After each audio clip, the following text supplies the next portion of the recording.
What day of the week were you born, and do you know what it means? In this episode, we're talking about the astrological energies associated with each day of the week, the planetary rulers of the days, and what significance this has for the general vibe of each day itself and the people born on those days. So there's this old nursery rhyme which actually makes these veiled references to the relationship each day of the week has with astrology. And people used this as a very basic predictive technique to determine what kind of personality someone would have and what kind of life events they could expect based on the day of the week they were born. What's really cool about this is how accessible it is, because all you need to do is go back in a calendar and look at what day of the week someone was born, and you can get some astrological information about them beyond just their sun sign, but you don't have to know how to read a birth chart or what time they were born or anything specific. Some of you may have heard this nursery rhyme growing up. It goes like this: Monday's child is fair of face,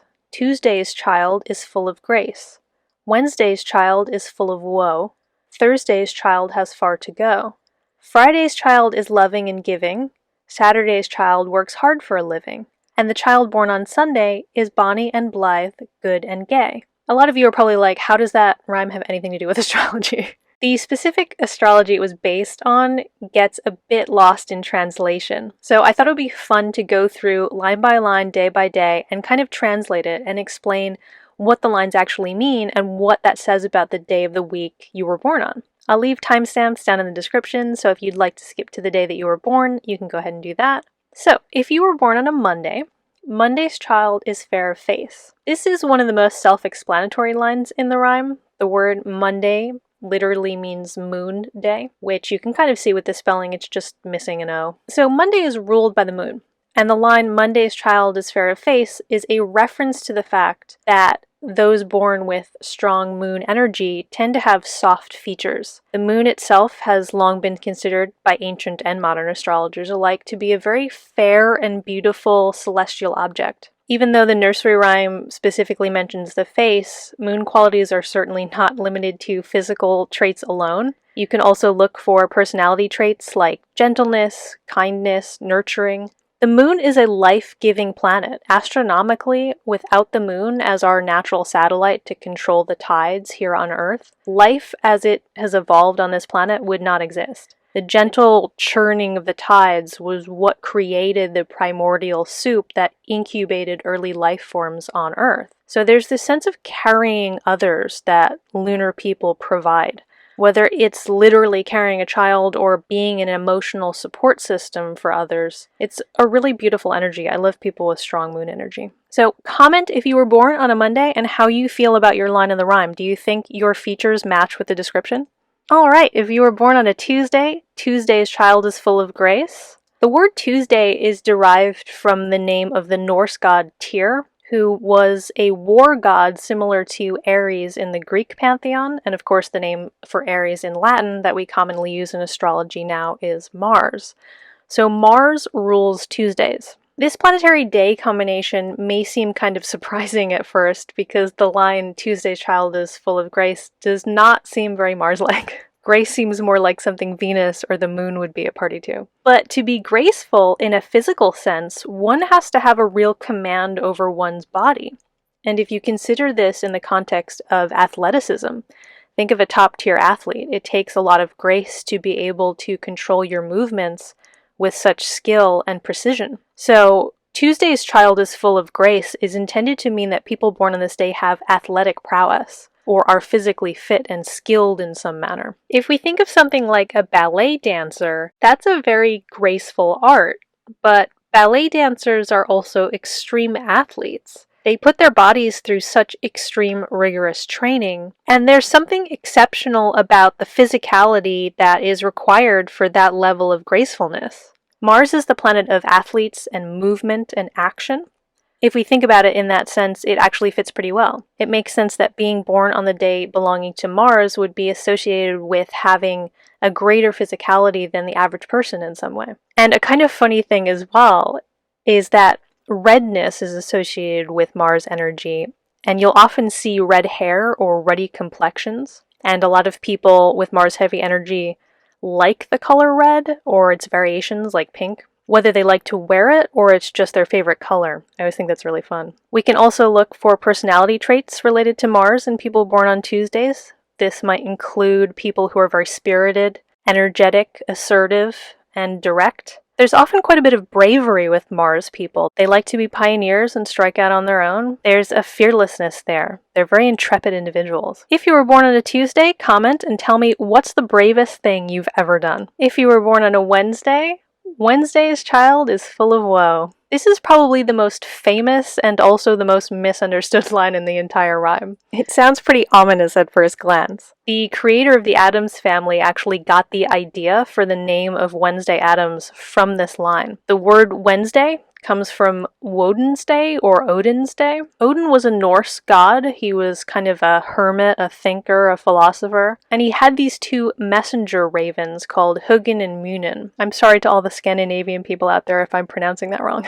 But in English, the names translate to thought and memory. And because of these factors, Odin was equated to Hermes or Mercury in the Greco-Roman pantheon. So Wednesday is Mercury's day. When the rhyme says, Wednesday's child is full of woe, the word woe in this line is a bit deceptive. I think we would most commonly associate it with despair, but in the context of the planetary associations that the rhyme was drawing on, woe more accurately means worry, which still sounds kind of unfortunate. So to put it more neutrally, we could just say Wednesday's child is someone who thinks a lot, since this day is ruled by Mercury, which has to do with the mind. And while it's true that this may mean people born on this day could be prone to existential overthinking, which may lead to a bit of anxiety or sadness, it's also often the case that Wednesdays are just very cerebral people who have a lot going on in their heads. I often find these people are quite intellectual and wordy in some fashion. They have big vocabularies, they're logophiles, or wordsmiths, or poetic in some way. As for physical traits, Mercury tends to be associated with people who are a bit on the smaller or slimmer side, and with darker features, which seems pretty on brand for Wednesday actually.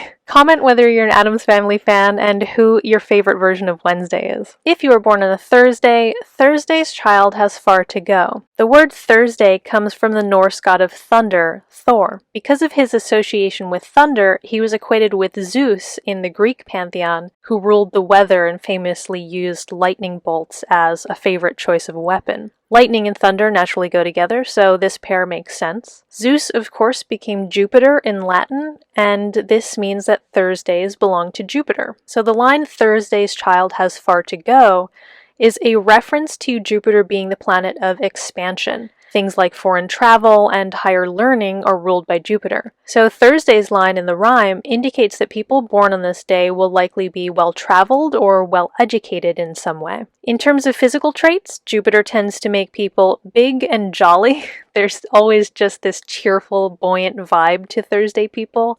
They're lovely to be around. Jupiter is a friendly influence, so those born on a Thursday are likely to get along with others easily. You may also find yourself being particularly lucky compared to the rest of us born on other days of the week, since Jupiter is the greater benefic and will tend to bring luck and good fortune to anyone born under its influence. If you were born on a Thursday, comment and tell me the luckiest thing that ever happened to you. If you were born on a Friday, Friday's child is loving and giving. This is a lot of people's favorite day, and for good reason. In the West, this is typically the end of the work and school week, and the herald of the weekend, promising fun and relaxation. The word Friday comes from the Norse goddess of love, Freya. Freya is similar to Aphrodite of the Olympians, and her name in Latin is, of course, Venus. So Venus is the lovely ruler of Fridays, and there is really no better ruler one could have. If you were born on a Friday, you are likely blessed with Venusian charms to a greater degree than the rest of us. Venus is the planet of love, beauty, creativity, harmony, peace, joy, and pleasure. The line, Friday's child is loving and giving, in the rhyme clearly indicates these traits. The fortunate folks born on Fridays are also quite likely to be creative or have a good understanding of things like art and design. You may be endowed with above average good looks as well. And even if not, you certainly will know how to work with what you've got. Things like beauty routines and making personal fashion choices will tend to come easier to those with strong Venus energy. Venus is a very social planet, so friendships and romances probably feature as strong themes in your life. If you were born on a Friday, comment what your favorite thing is about being a Friday baby, because Friday is a pretty good day to be born on. There's really no downside. If you were born on a Saturday, Saturday's child works hard for a living. The word Saturday is named for the god Saturn, who was the Roman version of Kronos. Saturn in astrology has to do with discipline and hard work, so the line Saturday's child works hard for a living is very self-explanatory. One thing that's interesting is that in the West, Saturday is typically a day of rest. It's usually part of the weekend in a traditional 5-day work week or school week, which initially seems like it doesn't fit well with the significations of its planetary ruler. But my working theory to explain this is that Saturn isn't just the planet of hard work. It's also the planet of just rewards.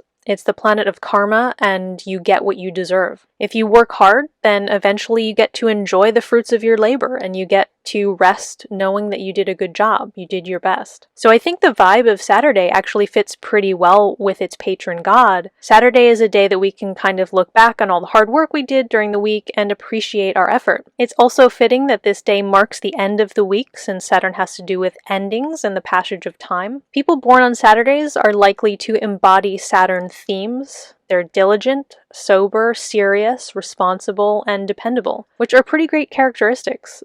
Saturday kids are solid people. Saturn can have to do with loss or a sense of lacking, like not having enough, and so it's possible that some of their motivation for all the hard work is compensating for either a real or conceptual feeling of being deprived or underprivileged in some fashion. In regard to physical traits, Saturn tends to give darker features, and it tends to thin people out and also make them appear older than they really are, which can be a good thing or a bad thing depending on how old you are. If you were born on a Saturday, comment and tell me about something you worked hard on recently that you're proud of. Because I'm proud of you, Saturday kids. Saturday babies are very underappreciated people, but I love you all. Last but not least, if you were born on a Sunday, the child born on Sunday is bonny and blithe, good and gay. The word gay in this line is used in the ye old-fashioned sense, meaning happy or cheerful. Gay and lesbian people can, of course, be born on any day of the week. It's not just limited to Sundays. So the planetary ruler for Sunday is the most obvious of all the days. Sunday is verbatim the sun's day. And people born on this day will tend to have solar traits. Solar people are bright and shiny stars. They have the ability to sort of shine their light on others and brighten people's day. And they also have quite a gravitational allure to them, where they can often wind up being the spotlight or being the center of attention. Like the moon, the sun is a life-giving planet. Without it, we couldn't grow our food. So there's a nurturing element here as well. But it's more of an extroverted or action-oriented nurturing, where the moon is more of an emotional, soft sort of nurturing. People with strong sun energy are generally pretty cheerful and energetic, and they often can command an elevated level of respect because they have a self-assuredness and this sort of presence of an authority figure. The only downside if you have a lot of unchecked solar energy is that it can sometimes turn into conceitedness or self-centeredness. But if you focus on expressing the warmth and the magnanimous nature of the sun, you'll be just fine. We talked a lot about personality traits. So in terms of physical traits, solar people are said to be on the taller side with a healthy complexion and generally pretty fit. The sun is typically a planet associated with good health and vitality. Comment if you were born on a Sunday and something you've done recently to brighten someone else's day.